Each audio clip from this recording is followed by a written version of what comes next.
Hi guys, welcome back to episode 4 of the AC podcast.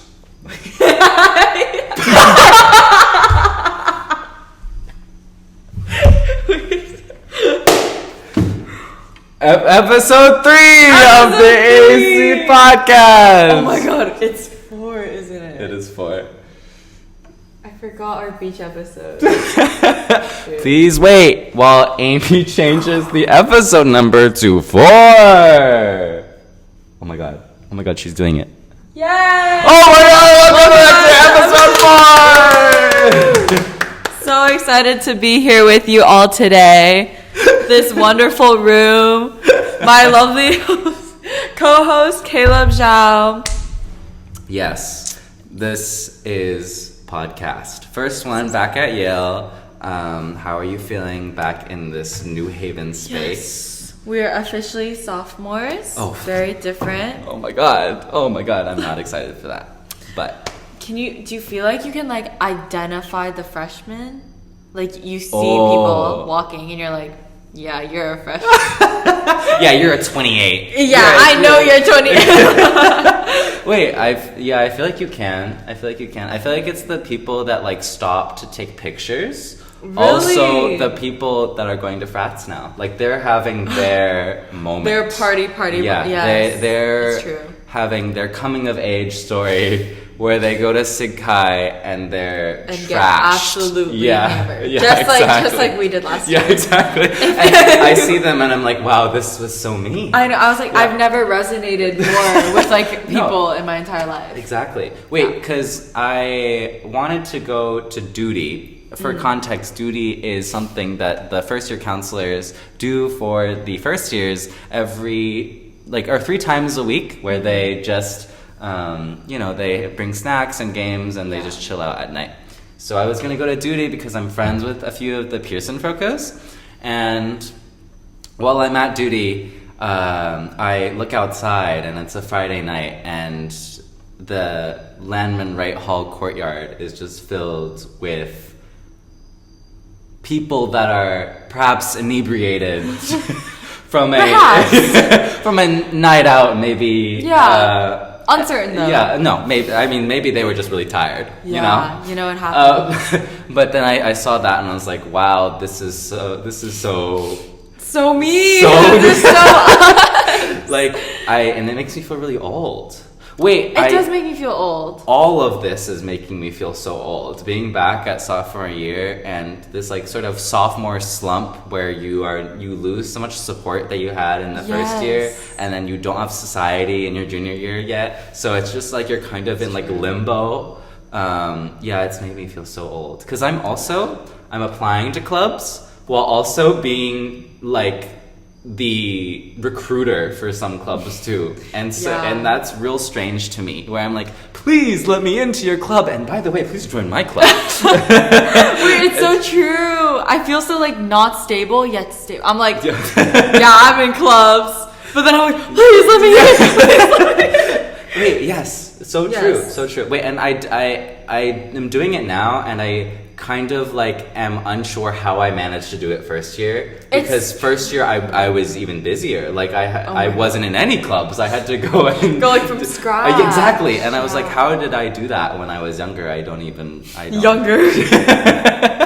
before I age 10 years. Right, exactly. Wait, I looked at my ID, the student ID card the other day, and seeing the difference between my face now and my face then, I'm like, wow, first year hit hard. First year did. Yeah. Yikes. The freshman 15 isn't actually weight, it's years. They had 15 years. Too. I need a moment. Wait, it's so true. My prefrontal cortex, it's developing. Yes, for sure. I can sense it. I don't know how much it's developing though. With the amount of sleep I'm getting, I think it's developing at a very slow rate, if at all. Well, a minuscule rate. I need growth. Is good growth? Is growth. Wait, I wanted to share how I had an info session for Dwight Hall's Socially Responsive Investment Fund today, where I was at the top of the stage and like sharing about shareholder engagement, because I am the head of shareholder engagement for this year. And right after, I attended a coffee chat for Upfund, which is another club here at Yale. And I was like, hey, please tell me about your application process, when I was telling everyone else about DHSRI's application process just 15 minutes ago. Of course. And that was really jarring to me. Yeah, it was, as Amy would put it a few months ago, it was grunge. It felt grunge. No! But I've evolved past such things. My vocabulary is very limited, but I've decided to delete the word grunge from my vocabulary. Wonderful. Yes. This is a new age. This is sophomore Amy. No! Yes! Grunge is off the list, guys. I'm not a freshman anymore. I'm turning 20. Do not. Bro, I'm older than you are. No, you are not older than me. I feel like I'm the oldest out of all the friend groups I'm in, because I was meant to take kindergarten a year earlier, I think. And so you're 04. Yes. Wait, I could low-key see you being 05. I'm just so youthful. My glass skin. This is my routine. Yeah. Wait. Yeah. But what were we talking about? We're old. We are old. Wait, and we're turning 20. That we will have passed 2 decades soon, which is like scary. That's a fifth of our. That's like optimistically a fifth of our life gone. Like. Oh my god. Did you have goals for like when you turn 20? I didn't think 20 would happen. Like, Wait, me to too. be honest, when I the year that I would graduate high school, 2023, never felt like a year that would occur to me when I was younger. Like in first grade, we're like, oh my god, you guys are the class of 2023. Yeah. I was like, that's not a number. I'm like, that's not an actual year. I don't know what. And then 2023 came, and I was like, what? Hello? I'm like, oh, that's not quite. Yeah, and so I feel the same way, where it's like, that's not possible. I can't turn 20. I'm not allowed to turn 20. I'm like, wait. I'm permanently a young, youthful person. I must hold on to my youth. Yes, and then it makes me realize, I'm gonna have Botox when I'm older. Wait, can I get some injections now, or like optional? Wait, I saw an Instagram Reels the other day of like people that have like 24 shots of Botox by the time they're 24, and like 1 a year, and I'm like, that's actually terrifying. What? So they started when they were 1? No. Wait, came out of the room. Like, where's my shot? Wait, no, that's crazy. Yeah, isn't that crazy? I don't plan on going that hard. I respect them, the strength of their skin to do that. But yeah, for real. I definitely do. I feel like I am definitely going to be someone that clings on to my youth, knowing that like I'm dreading the day that I turn 20 years old. Oh my god. No, optimistic thing. Okay, optimistic. What if you peak in your 20s? Like 20s, like you look good, you have like a fire career, you have like other stuff. Wait, but that's like, I feel like the joy of youth is that you're always growing, right? And then you're like, I have a peak in the future, right? Yes. But now we're like, we are peak. Yes. But then that's bad, because then you're like, what happens after peak? No, we don't think about that. We don't think about that yet. No, we're preparing for peak. Too occupied preparing for peak. Okay, I see. So we just have to enjoy peak while it lasts. Enjoy peak while it lasts. We have to make the most out of the peak.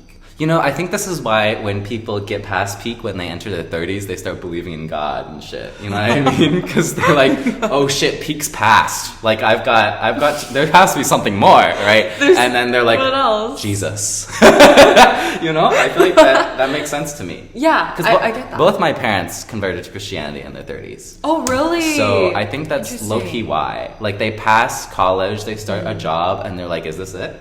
This can't be it. And then they're like, there must be more. I don't know when my parents converted to Christianity. Oh my god. What if it's the same? Wait, I have no idea. No. Wait, no. Might as well be. The strap.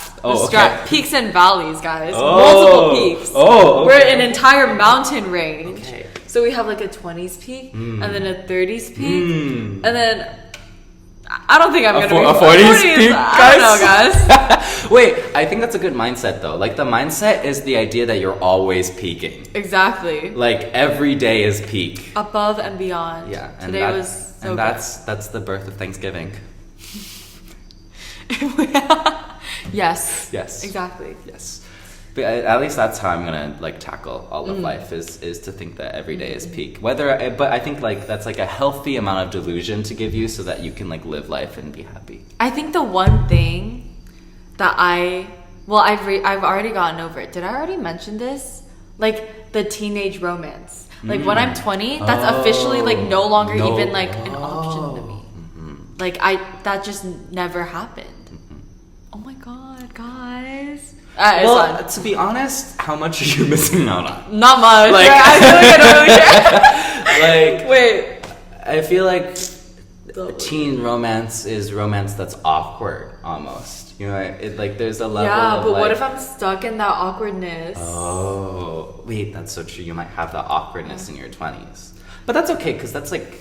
That's endearing, right? It is. It's so That's endearing. a good word to describe it. Some people Absolutely. really like social awkwardness. That's like one of their green flags. One of my friends. Amy's going through the copium right now. She's really. No, one of my friends who will remain unnamed. Okay. Yes. That's like something that they look for in a person, like whether they're like a little socially awkward or not, and they're like, oh, that's so cute. Wait, and you know, that I respect that because you're giving the people that are socially awkward a chance. Yes, exactly. You know what I mean? Like they deserve one. They deserve good. one. Yeah. Low-key, I sometimes I can see where they're coming from. I think that there's a sense of like. It's like it is endearing. Yeah, like it's that. cute. Yeah. Yeah. Anyways, Let's talk about classes. Should we? Should we? what's your split? Should we? Let's hear it. Wait, okay, I'll talk about my classes first. Okay. My schedule this year is actually quite exciting, I feel like, because the main idea of a lot of class time at Yale is that you don't do classes. Like, hacking Yale is kind of like spending as little time in the classroom as possible. And so that's what I've tried to do this semester, so I can spend more time building my fashion brand, which I should share later, but I've already shared a little bit last episode too. True. So, and also just doing club stuff and hanging around with people that live far, far away from me during the summer, like Amy Choi. Yes. Yes. So I'm taking 3 classes from a major this semester. I'm taking Stats 238, Stats 241, they're boring. They're probability. I did all of that over the summer, and I read the textbook over the summer so that I don't have to go to class. I don't plan on going to a single one of those classes. Wait, you're locked in! 241 is at 9 a.m., Wow. and it's also a 20-minute walk from my dorm. That's not happening. I am sleeping. Okay? And then I also am taking a CS class that falls under it, but it's like more like a bio class than a CS class. And the first day that I walked into that class, the professor, Steven Zucker, love him, was like, you should drop this class. All of you. You should drop this class. Oh wait, you told me this. They were like, if you want to start a startup, raise your hand. And then a few people raise their hands, and they're like, don't take this class. If are you guys worried about the math? Is anyone worried about the math in this room? And then some people would be like, don't take this class. Oh my god. I would follow his And advice. I was terrified. Yes. And I spoke to him after class because like there's no way. Like because you like it's like a mix between sarcasm and like a little hint realism. of like, yeah, so like I was like, is he being real or is he for real right now? Like be for real. Be for real. Wait, I don't know So why I then just I went- like repeated it. No, it's All okay. right. You Please cut that out. you affirmed me. Yes. But so I spoke to him after class, and I was like, "Hey, I'm really interested in this class. I need it for my major. Really, that's really the only reason I took this class. But don't tell him." And I was like, "I'm a little bit worried about the coding in this class because I'm not that good at Python. My coding is in stats coding. I love myself some R." Yes. And he was like, "It's okay. Everything's in MATLAB and Python, and the ULAs are great." Granted that he in the class were like, the P sets are impossible. The ULAs are terrible. And oh wait, that's so funny. Wait, I love this professor. He trashed the ULAs, but then afterwards he was like, "They're actually great. You'll love them. Have a great time." And I was like, "I saw right past you, sucker." Wait, that's a win. That's a win. I feel like that's a really good professor. But having gone to this class twice, I can say that it's definitely very STEM heavy, like life science heavy almost. There's a lot of physics and there's a lot of bio and there's a chem. And I'm not into that. But I did take a lot of that in high school, like with APs. And so it's like graspable to me. But then I feel like I need to be exercising 100% of my brain power at every second of that class because I'm like connecting things that I learned 3 years ago to things I'm learning right now. And it's like, boom, my neurons are like, while I'm learning about neurons in this class. Wow. Yeah, so those are my 3 stats. Wow, that is a lot. Yes. And then my other 2 classes are guts, which guts is a very Yale term, but it's essentially classes where you do as little work as possible. And one gut that I'm currently doing is psychology of gender, which is a really interesting class, mostly because there's no essays and it's just readings, and so that's wonderful. Is it like a participation? Yes. But I feel bad because I think everyone knows it's a gut, so no one actually participates in class. Like everyone's just on their computer and they're and I feel so bad because the teacher's just talking at the air. But I'm listening, guys. Yes, I'm are attentive. Poster student. Except I'm like late sometimes, all the time actually. So I'm sitting in the back, so I don't even know if he sees that I'm looking at him. But you are seen. Mr. Tariq Khan, I see you. You are seen. Yes, you are so seen. Yes. And then finally, my final class is Art and Resistance in Belarus, Russia, and Ukraine. And it's taught by a very cool guy. I forgot his first name, but his last name is Kurechik, so Mr. Kurechik. His family is currently in Russia and trapped in Russia. So that is a little bit of his story, and it's fascinating because he makes films that criticize Russia. And so he is a U.S. citizen, but his family is still in Russia, and now he teaches, and it's just so fascinating. Interesting. I also enjoy that class because you learn about art, and I'm a big art guy. And then also it's kind of hard to understand him sometimes because his accent's really thick, but he's also just chill as fuck. So I vibe with that. Wait, and let me talk about one more class, actually. I told Amy about this class already. There's a class I dropped. I might take it again in the future. But this is my recommendation for all of you watching if you come to Yale to take CPSC 183 Law, Technology, and Culture with Mr. Brad Rosen. Dr. Brad Rosen, actually. How dare you? Sorry. How dare you? If you want to hear a liberal, Jewish, gay, white man do stand-up comedy for 75 minutes on Monday and Wednesdays, this is the perfect class for you. Join this class! Wait, I liked him a lot when I thought about taking this class, but I was scared. No, it is scary. It's a little scary. It is scary. Like, he calls on people. He does crowd work. Like, he literally does crowd work. Yes. And it's impressive to watch when I'm like the audience. Yes. But like if I ever like were to be called on, which he doesn't cold call, I've heard. Yes. But if he were to, I would actually walk out of the room. Like, the level of sass in this class is unparalleled, and you can clearly tell that he's a Yale alumni because the entire class is so Yale coded but like not Yale coded in like the we're so intellectual and academic kind of way. More like a Yale coded like this is the archetype of people that Yale accepts. Yes. Understood. Yeah. Yes. So that was my experience with classes so far. And to be honest, I'm really enjoying it.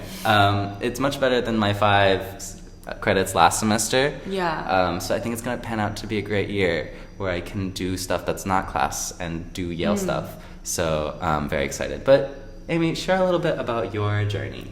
Yes. I had a long journey, guys. Today I just dropped a class. Wonderful. Yes. Thank you. Here's the strategy. Okay, so I'm technically taking 4 credits. It's Gen Chem, the Gen Chem Lab, Korean 130, and Introduction to Chemical Engineering. And I love these classes. Gen Chem is fantastic. Should have technically taken it last year because I'm chemical engineering. True. But it's okay. You were finding yourself. I was finding myself, and Yes. now that I found myself, whatever. That's fine. I'm taking the class. And then we have the chemical engineering class, and the professor is so nice. Wait, he literally dedicated like an entire discussion section just to like helping us understand the stuff even more. Wow. And like, so yeah. cool. A professor that cares about you I learning know. the I was material? like, this is so rare. Yeah. And in STEM? Bless. So technically I'm really bad with names, so I don't know any of their names yet. So I shouldn't have said that. Cut this out. Mr. Professor. What's his name? Mr. Last Name? Mr. Last Name? Thank you, Lazame. Thank you so much. Wait, it was literally... Wait, but I feel like he likes teaching. Like, you know when you can tell when they like actually enjoy teaching? Like he even when he was talking about like something like dimensional analysis, which like everyone already kind of knows. He was loving it. He was like, wow, units are so interesting, but like in an unironic way. And I was like, you know what? You're right. Units are interesting. Like, I was convinced. Wait, and we love a man that's passionate about his craft. Exactly. Yeah, because no one in the CS department is. So, you know, sorry, I didn't mean to call anyone out, but that's brilliant. Right, it's brilliant. to see. Brilliant. Lab, haven't been to one yet, but I'm sure it's great. Yes, I heard labs start next week. Yeah, mine are on Mondays. Because I did this on purpose. Okay, yes, let's hear your reasoning. The reasoning. Every week I have like a similar cycle of like motivation. Like Mondays I'm like, yes, this is a week. Like I'm gonna get my life together. And so, thank you for the additional. Of course, I felt very supported. So I'm like, this is like my boost of motivation. So Mondays are the days for me to do my thing. So that's why the lab is on Monday. By Friday or Thursday, I'm like, I'm done. Today I'm done. I want to go to sleep. Yes. Not now, but like very soon. Like the moment this podcast is over, I'm gonna go to sleep. Exactly. It's gonna be so good. Anyways, what other classes are Korean with my favorite Kim Sun-sing님. I love her. Wait, and it's so wonderful that you're in 130 now. Yes. Considering you started off not knowing anything. Yeah. Yes. Let's share a little bit about your Korean class. Oh, yes. Wait, it's really good. Fellow Korean students there. Wait, why am I so like not talkative today? What's going on? Okay. Basically, it's like the same people as like last semester. So Korean 120. So it was like a reunion. It was so cute. Yeah. And I don't know if you guys have heard of this, but a lot of them play this really popular game called Dress to Impress. There's a huge underground Dress to Impress community here at Yale. It's like underground. a secret No one's society. willing to admit to it. I feel like I've been like tapping people like, hey. Yeah, I heard there's actually a secret society at Yale called Dress and Impress. Dress and Impress. Yeah. No one cares about the skull and bones. Never heard of that. The bull and scones. Everyone cares Do about they the have dress VIP and access? Impress. Exactly. Yeah, never. Okay, so yeah, that's basically. Oh my god. Okay, wait. I'll tell you guys about the class I dropped. It's called An Urban World: An Urban Lab, Or is it called an urban lab, an urban world? One of those. Okay. It's taught by this super, super cool, super, super chill professor, Professor Sang. Okay. I don't know. I'm sorry. Wait, I remember her because I emailed her like vigorously. I was like, please let me into this class, please. I love urbanization, which I do, but it's like a very intense class. Like people, like juniors usually take it, like who are majoring in urban studies, in order to prepare for their senior thesis. So what she does is she finds a list like of maybe like 6+ like sites around the world. And they're either like impacted by like natural resource extraction, or they're sites of like developmental projects for renewable energy. Oh my god! And you so analyze it. Oh. You analyze the urbanization there, and you make an entire project, essay, collage, whatever, etc. And then she puts it all in this cute little book, and then you publish it, and it's really cute. Wow. But I was like, if I were to take this class, I would put my whole soul into it. So I just don't have the time because I want to have a life outside of classes, unfortunately.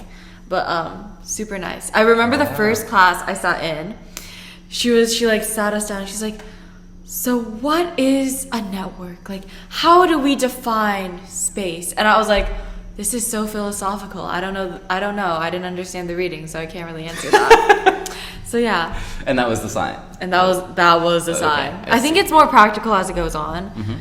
But I just... Do you think you'll ever take the class in the future? I really want to. I don't know if I'll have room. That's true. I don't think I'll have room, unfortunately. Oh, speaking of room, I am considering of auditing an SOM class. SOM being School of Management. It's an entrepreneurship in the art market class. And like last year, they had Jeff Koons come to speak. Like the dude I who... don't know that. Do you know Pink Panther hugging Oh my God. at the MoMA? Wait, yeah. Yes, that's the guy. Oh, okay. And also, I believe he did the giant balloon dog like things made out of metal. Oh my God! Wait, really? As well. Like the balloon animals, the shiny ones. Yeah. Like I've seen. Oh my God! God! And he came to speak. Wait, Isn't that's that so crazy? cool. And so I was like, I have to get on this. Exactly. This is just me being an art nerd. I don't even want to enter the content, like Sotheby's art market type shit, but I still want to see him, you know? Yeah. And so it's taught by this really crazy cool guy, Magnus Resch. His SOM page is hilarious because his profile picture is like him like this. And I was like, wow, he looks like a proper art collector. Like he looks, I could see that. I would trust him with my art. I'm gonna be so for real. Yeah. And so very exciting for me to come attend. There's only 7 classes in the entire semester, 7 or 8, I think. That's crazy. But it's 3 hours, so it's like you get 24 hours of content split over 8 meetings. And I'm so excited to audit it. My audit got approved actually just yesterday. So, oh my God, yay! I now get to sit in on the second class because I missed out the first one. Wait, so you don't get any credit? It's just for, I like, don't. listening? It doesn't show up anywhere. Like it's just me like, wanting just to doing be in it. that space. Yeah. Interesting. But also like we have so many speaker events at Yale that this is just Yeah. kind of like an additional speaker event. That's what. That's what and it then feels like. I spoke with the dude being the professor, in the spring, and he was like, "Sorry, I can't talk. I'm doing my book tour, but please take my class." And I'm like, okay. Oh my God. Okay. Wait. I'm like, wow, too busy for me? Okay, but I signed up anyways. Wait, I think it's so impressive, like how many professors like their side hustle. Yeah. Like they're like other like lawyers or like authors. I don't know. Yes, Pretty for cool. sure. And but I think that's sort of the Yale requirement, right? They It's really true. like Yeah, Yale they're doesn't just cracked. accept anyone. They have to do something crazy in order to make it onto the. That's why when I cold email professors, I don't look at their CV. It's intimidating. Yeah. I wait until after, and I'm So like, true. oh my God! Yeah. Like I just talked to this person. Like, oh my God. Wait, so true, so true. I also like. I don't know what I was gonna say. No, that's real. Today. So true. Today. This week has been exhausting because club applications and figuring out classes. So like doing multiple classes so much work. It's been a little exhausting. I'm throwing myself at the wonderful Yale undergraduate consulting group for the third time, and it's been truly a test of will. Oh, is it every semester? It is every semester. For me to apply for the third time, and I've put in so many hours into this organization. And so I really hope that it goes well. You know what? The one thing that did give me a little bit of solace while I was working on it was that in the information packet that they give you, they say that like the applicant reviewers are trying to be compassionate while they're reading it, because sometimes they have also applied for their second or third time. So I'm not the only one. I'm not the only one who has had to apply 3 separate times in order to get in. Fighter. But truly, it's a declaration of how competitive things are at Yale, that, throwing myself at the wall for the third time is something within reason.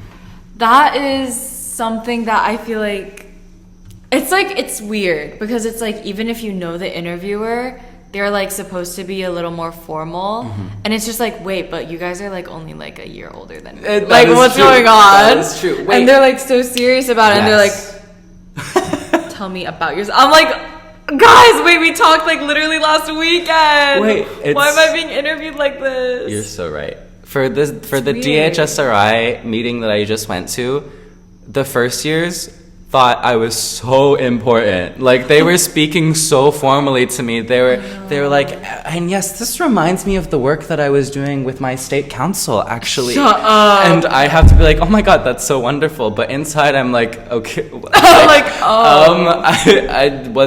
I wasn't prepared to handle this. Like, they think I'm the shit now, because I have this position under my name, but really I don't know if I'm any more found than they are, So that it's definitely very interesting, and I think it's an honor. It's very much an honor to be like I the feel like that's mentor pretty cool. now. Yeah, even though I don't know how far I could lead anyone, but I'm now the mentor. I still feel like I'm very lost at heart. Yes. Like, I identify with the first years, so it's so weird when like they're asking me like, oh, would you recommend like this? I'm like, I don't recommend anything. Like, I was like, don't ask me anything. Wait, so like, true. don't ask I me. was in Old Campus, just like passing through it, and then it was a Friday night, and then I heard some kids, they're a year younger than me, talking about some hooligans, some whippersnappers. Some youngins. We're talking about frauding, and they're like, oh, what's good today? Oh my god, and they're like, oh, you should go to Leo. And they're like, what's Leo? And I'm like, oh my god. Oh, I don't to not know what Leo is. Wow. And I was like, wow, I'm so aged. But frankly, we're sophomores. I know. Like, we've we only still got been here 3 more years in this place. Ugh. I know. Wait, there was literally, I was in, do I even know the name of the building? Yeah, I do. Dunham Laboratory. Okay. Yes. And there was like a freshman there, and he's like, I'm looking for a room, and then he says some random room number, like 218 or something. I was like, oh, I only know 220 because that's the the only lecture hall in that entire building. You literally cannot have another class. Like, I just have never seen that in my life. And I was like, oh, I only know that one. And he's like, well, I need this, like 218, 173. I don't know what digits he said, but like something that was not 220. Yes. And so I was like, okay, I can help you look around. Like, I have some time before Korean 1:30. And so I'm like walking around, like, and I'm like, there's just nothing. And I was like, wait, I'm a sophomore. Like, why is this happening to me? Yeah. And I was asking him, like, wait, are you sure it's like Dunham Laboratory? And it was not. It was the building across. Forgot what it's called. The chemistry one? Biology one? Long story short, I was baited. Mason? Yes, Mason. Guys, I'm a genius. Even like when I was doing my course search stuff or whatever, I like forgot the name of buildings. Like, I was like, oh, where is this again? Like, where's Sterling? Like, chemistry, whatever thingy. The only thing I remember is Klein Tower. Welcome to Am I the Beep? AITA scenario 1. Okay. Memorize them. AITA. If I got kicked out of the Klein meeting rooms because I wasn't a strom. That's what the question said. A strom.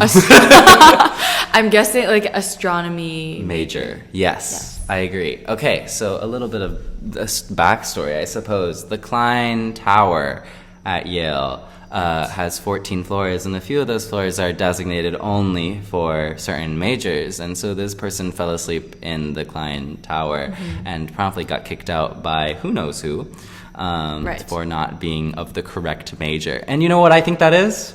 I think it's discrimination on the basis of major. I agree completely. It's awful. That's awful. That's This is an overextension of private property rights. I think that I want people to be judged by the content of their character over the major that they choose. Because I am not astronomy, am I not allowed to enter a floor? So true. It's blatant discrimination. Like, imagine if they only let people in humanities quadrangle, which we're recording right now, to only humanities majors. Then what this if podcast wouldn't we exist. wouldn't have this podcast? We wouldn't have exactly. A space. Exactly. I think NTA. NTA! Not the asshole. Overwhelming majority. Yeah. All right. Yes. Scenario 2. Scenario 2. That's controversial, guys. Wait.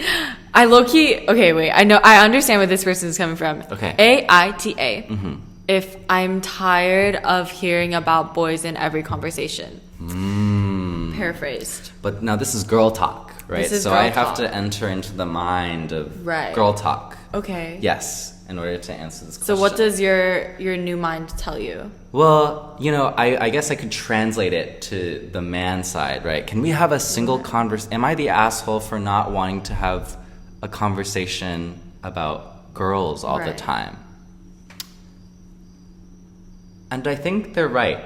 I think they're right too. I think we're still teenagers. We're in the last stages. We're in the last stages of our teenagership. But I feel like, we're so inclined to talk about love, but really we should be living for ourselves. We have so much life in us. And to not need to talk about how other people are going to affect it, but really, how am I going to affect my life? Wow. I feel like that was profound. But it is really novel. it's really exciting to talk about guys or girls, depending on your population of interest. Right. But, that shit gets a conversation going. So, like, it's true. I respect that content for its bonding ability. Yes. Wait, there are some people that, like, I feel like I've, like, tried to have a conversation with them about, like, anything else, and they're, like, are just, like, drudging through it. Like, it's like they're, like, like, answering basic stuff, and then I bring up, like, oh, are you, like, seeing anyone right now? And their eyes light up. They're ready. They're like, I know what my type is. This is what I'm looking for. All my past relationships, all this stuff. Yeah, and I think that is wonderful. Yeah. Like, I think it really can open someone up. And because I feel like it's just such a cryptic feeling that everyone feels and everyone wants to unpack, But I also agree that there's more to life. There's more to life. Yeah, don't be defined by the people around you. Exactly. Don't be defined by your relationships. Exactly. NTA. NTA. It's true. Wow, resounding. Nice. All right, let me pull up my Am I the Assholes? Okay, this is the first one. I'm gonna read it word for word, verbatim, because I feel like it loses some of the spark if it's not read word for word. Okay, just say you hated my paraphrase. It's fine. I get what you're trying to say. That's not what I meant, Amy. Okay, it's fine. It's fine. It's cool. Wait, we should beef. We should beef on the podcast. Beef? Yeah, like what if we started fake beef? Should we just like not tell them? It's like one day, hey. So like here's the podcast or whatever. Like I don't even care about this podcast. I don't care. Like it's fine. It's just we met at a random time. Yeah. She smells, by the way. Like she's cancel. Okay, am I the asshole? If I see a huge group of friends taking up the whole sidewalk, coming towards me, I will not move. I have parted many seas of friends, like Moses, walking straight through them. Wait, I really like this one. What do you feel? NTA! Stand your ground! Wait, it gives me so much social anxiety when I'm like at the mall or something. Yeah. And there's like a huge group of people, Mm-hmm. and they're like walking towards you. I have to side-eye them. Assert myself. Wow. I think they're valid too. I think that it's ultimately the responsibility of the bigger group. It's professional. Really, if you look at it from a Platonian lens, right? Exactly. If you were to look through the writings of Nietzsche and really dissect his opinions on crowd dynamics, you would see that really it's on the larger crowd to organize themselves over the individual. Yes. I think that she's not the asshole either. We are friends with a lot of non-assholes. Wait, but also one thing that I will state about this anonymous person is that they are known to be quite like, you know, the unstoppable force versus immovable object. She's known. They're known to be. They're known to be an immovable object in many aspects of their life. So this doesn't surprise me at all. And honestly, I think she's there, fully justified to just say their full name. Why don't you just basically dox them? Beep beep beep. I mean. There was one time where at the very start of the year, right, they were in the Camp Yale program, and someone kept kicking their seat, and so they just turned around and looked the person straight in the eyes and said, "Can you please stop kicking my seat?" And it was the most genius thing they've ever done. Exactly. Like very direct assertive. communication. That's I've never seen someone. Yeah. So that is what I had to share about them, but I think that they're not the asshole. Very good explanation. I liked it. All right. Next. Wait. This one is so Yale, guys. You aren't ready. You aren't ready for how Yale this is. And really, it's just college in general. But am I the asshole for saying, let's get a meal, but never following up? Guys, I've had experiences with this. I feel like everyone has. Oh yeah, okay. Way to make me just seem like one of Okay. I've made a serious and continuous lapse of my judgment, Amy. Saying I'm like everyone else. There are some people that go to this school, and I am friends with them. I like them. I like their character. But they are so hard to hang out with. I have this friend who will remain unnamed. But I think I've been trying to schedule a meal with them since like summer. Like I've been scheduling a time to see them since summer, and I just haven't. Wow. Unless it's like in passing or like just a coincidence. I just have not seen them. I have put my body and soul into that Google Calendar. Yeah. I have sent so many invites and texts. I am done. If this gets moved one more time, I'm gonna drop out. I'm gonna like walk home. I'm not dealing with it anymore. But like honestly, most of the time I don't really mind. Like I don't really care. Like everyone's busy, you know? It's understandable if you like forget to actually like follow up and like schedule the meal. But low key, sometimes it gets a little irritating. But I also have like a low threshold for like that kind of stuff. Wait, let's make a meal theorem. Okay. A meal planning theorem. We're scientists and we are coining this new meal planning theorem. My theorem is that you are NTA if you do it once with one person, but then you what is the opposite of NTA? You are A. You are the A. Yeah. You are an asshole if you do it multiple times. like to the same person. Yes, like because it's like if you hit them with the double whammy. Yeah, you like of let's doubled get it a and meal. gave it to the same person. That's not fair. That's not Then fair. you are the asshole. Wait, because I am someone who does this. Like I'm really bad at. I keep tracking with the notes app on my phone, but sometimes I still let some fall through the cracks, and especially in a time right now where I'm eating alone because I'm so busy with work. It's hard to like, you know, balance everything and get everything scheduled. And so I also struggle with this. Yes. But if I did it with like multiple times to a person, I think I'd feel really bad. Yeah.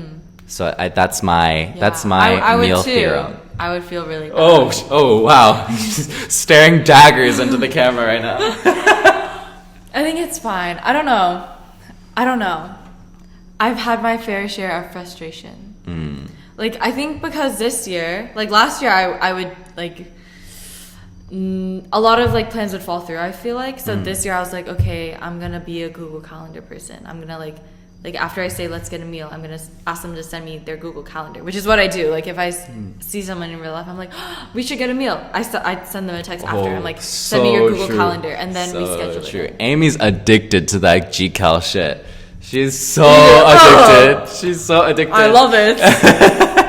I'm like, hey, do you want to hang out? Like, let's GCal it. Let's GCal. I need a GCal. Oh my god.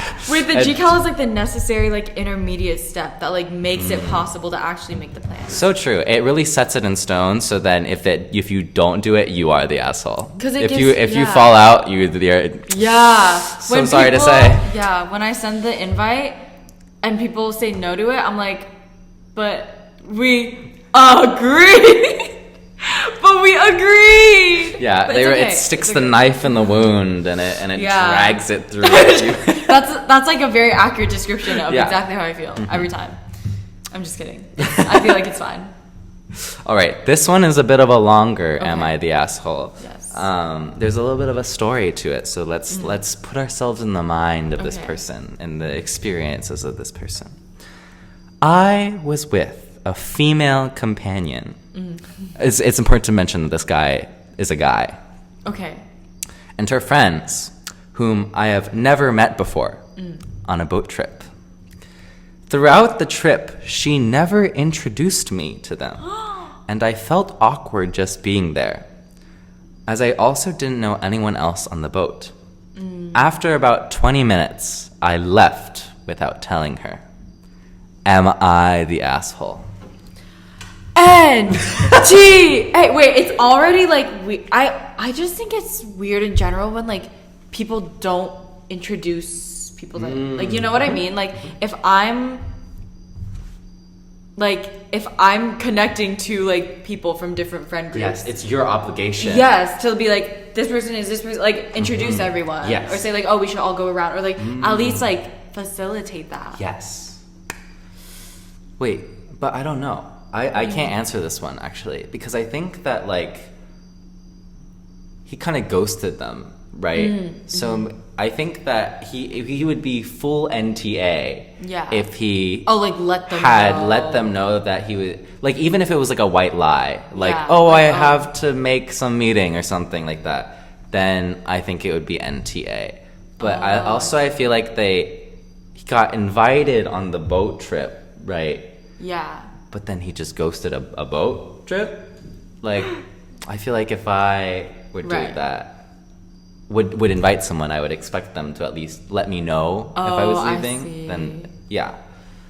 But it's also a hard thing because you're like, they're probably talking to a lot of people, right? Because they know everyone on this boat trip. Right. Versus you don't know anyone, and so you gotta like catch them at a time where they're not talking to anyone to be like, so hey, like I have to go actually. Yeah. I will say logistically, like, is this... How did he leave the boat? I'm a little confused. Also thinking about it. He was like, I gotta go. And he just jumps in the water. Wait, but okay. The reason I'm saying NTA, like, fully is because, like... Oh, well, I guess you're right. Like technically it would be the best practice to let them know. But I feel like in the moment, like... when you were like invited to go to this thing and like you feel like they're not even like even trying to get to know you or like talk to you, like it's not really necessary because like you don't even know the other people's names. So true. And it's like, you know that after you leave, things aren't going to change that much. Exactly. So then you're like, what's the point? You know? Exactly. Yeah. So I feel like in that sense, like I would have done like a very similar thing. Wow. All right. Oh, okay. Our final Am I the Asshole of the night. Okay. Because Amy has Yale Debate Association Don't practice. say that! Wait, it's rejection therapy. I'm expecting to get rejected. I'm expecting it. And I think that's wonderful. That's so smart that you're doing rejection therapy so that like when it happens, you can deal with it. It's like, oh, nice. Yeah. Exactly what I wanted. I also think it's absolutely hilarious and wonderful that there is a slight chance that you would join Yale Debate Association. Like, what if you rock that shit? Like, what if Amy is like, if you actually do this from a utilitarian lens, it's really a problem of existentialism. And then they eat that shit up. Like, imagine. And then soon, I mean, you might be a debater. Debate. Yeah. Am I the asshole for saving multiple seats for people in a crowded room? Like a lecture hall. Or maybe it's red hot poker sketch comedy night. Or maybe it's out of the blue a cappella night. Is this paraphrasing? Are we going? Yeah, I'm paraphrasing. Because I feel like it's everywhere. I feel like that's everywhere in Yale culture. Where people will save seats for people. And, you know, that people have to stand. Are you the asshole? I mean, I don't think so. Wait, I guess I'm NTA? NTA. Because like, what are you supposed to do? Just sit in one seat and then your friends are all scattered around the world? Like, I feel like it's reasonable. Like, I feel like from the perspective of someone who has had to stand and been like, oh my god, like I kind of wish they weren't saving their seats right now, but like they got there first come, first serve. Let me hit you with my novel seat theorem. Oh my god, bro. All right. Okay, here's the thing. I think that this is a context-dependent situation. Okay, I didn't know we were allowed to say that. I did not know we were allowed to. Sorry. It's contingent upon the environmental and geopolitical factors. Maybe I should apply for YDA, guys. Okay, I feel like I assume that this situation is they have not been into the room yet. Like, they are still on their way to the room. Okay. But that the person came first, and then they reserved seats for everyone that they knew were going to come, but they didn't know when they were going to come. I feel like that's the most common situation. Okay. Yes. I think that you are the asshole if you see people standing and you don't let your seats stand. Oh, I see. Like, you can save seats like, as long as everyone has a seat. Yeah. But I think that present people matter more than hypothetical people. Really? Yes. But you know for sure that the other people are on their way. You just don't know when they're arriving. But yes. But okay. I think that like they can't get mad at you for letting your seat go to someone who is already standing. Oh, I see. Like the person that was arriving later when the seats are already gone. Yeah. If they get mad at you for that, I think that's very selfish, you know? I see. I get what you. I know in class, like in practice, I give up my seats. I give up my seats so easily. I'm like, you want to stay here?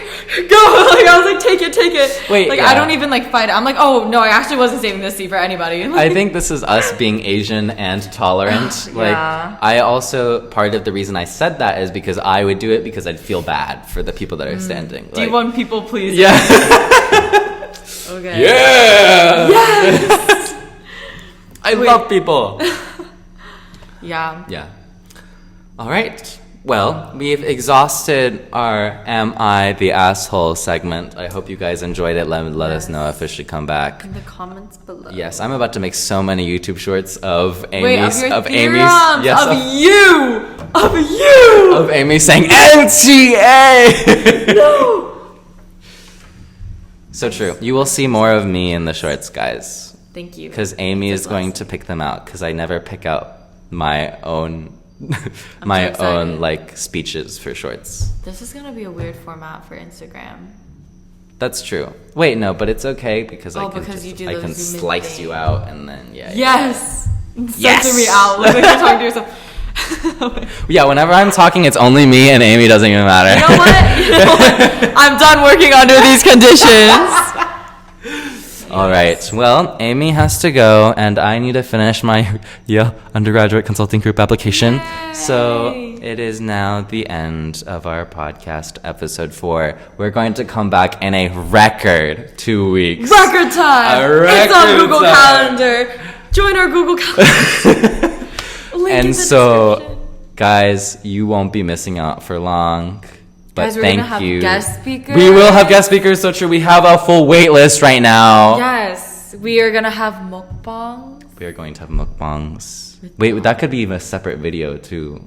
Oh, should I just vlog that? Wait, you Do you wanna should. vlog? Wait, we vlog that and we also turn that into edits. Wait, this is genius. Edits of us eating. Yeah. Yes, and but thank you all for watching episode not 3, actually 4 of the AC podcast. I hope you guys have a great rest of your day. Thank you so much for tuning in to our lovely broadcast. And on behalf of me and Amy, bye. Yeah. Crush that shit. Yay! Yay!